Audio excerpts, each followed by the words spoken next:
Pole ಬರ್ತಾ ಇವೆ ಮತ್ತು ಎಕ್ಸಿಟ್ ಪೋಲ್ ಪ್ರಕಾರ NDAಗೆ ಮುಂದೆ ತೋರಿಸ್ತಾ ಇದ್ದಾರೆ ಮತ್ತು ಮಹಾಗಠಬಂಧನ್ ಬಂದಾಗೆ ಅಷ್ಟು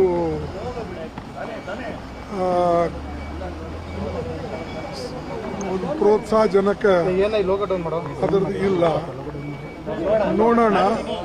ಇದೇ ರೀತಿಯಾಗಿ ನೀವೇ ಮಾತಾಡ್ತಿರೋದ್ರೆ ಪ್ರೋತ್ಸಾಹಜನಕ್ಕೆ ಇಲ್ಲ ಮಹಾಗಠಬಂಧನ್ಗೆ.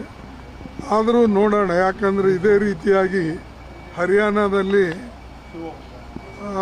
ಎಕ್ಸಿಟ್ ಪೋಲು ಕಾಂಗ್ರೆಸ್ ಪರವಾಗಿ ಬಹಳ ಎಲ್ಲ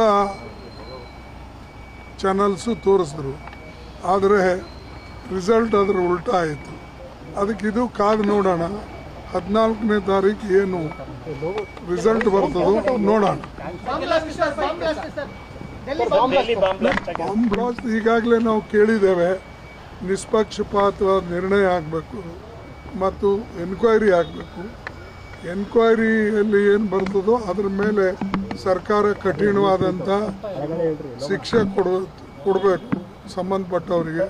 ಇದು ಯಾರ ಮೇಲೂ ಕೂಡ, ಅಂದರೆ ಯಾರಿಗೂ ಕೂಡ ಇದು ತೋರಿಸ್ತಕ್ಕಂಥದ್ದಿಲ್ಲ. ಅಂದರೆ ದಾಕ್ಷಿಣ್ಯ, ಯಾರು ತಪ್ಪು ಮಾಡಿದಾರೋ ಅವ್ರಿಗೆ ಶಿಕ್ಷೆ ಕೊಡ್ತಕ್ಕಂಥದ್ದು ಆಗಬೇಕು. ಬೇರೆಯವರು ಕೂಡ ನಾಳೆ ಭಯಪಡಬೇಕು, ಇಂಥ ಕೆಲಸ ನಾವು ಮಾಡಬಾರ್ದು ಅಂಥೇಳಿ ಅದು ಒಂದು ಇದು ಆಗಬೇಕು, ಅವರಿಗೆ ಹೆದರಿಕೆ ಬರಬೇಕು. ಮತ್ತು ಸರ್ಕಾರ ಇಂಥ ಘಟನೆಗಳ ನ್ಯಾಷನಲ್ ಕ್ಯಾಪಿಟಲ್ದಲ್ಲಿ ಆಗ್ತಾವಂದರೆ ಇದು ದುರ್ದೈವ ಸಂಗತಿ. ಯಾಕಂದರೆ ನ್ಯಾಷನಲ್ ಕ್ಯಾಪಿಟಲ್ನಲ್ಲಿ ನಿಮ್ಮ ಹತ್ರ ಇಂಟೆಲಿಜೆನ್ಸ್ ಇರ್ತದೆ, ನಿಮ್ಮ ಹತ್ರ IB ಇರ್ತದೆ, ನಿಮ್ಮಲ್ಲಿ CBI ಇರ್ತದೆ, ನಿಮ್ಮಲ್ಲಿ ಬೇರೆ ಬೇರೆ ಏಜೆನ್ಸಿಗಳಿರ್ತವೆ.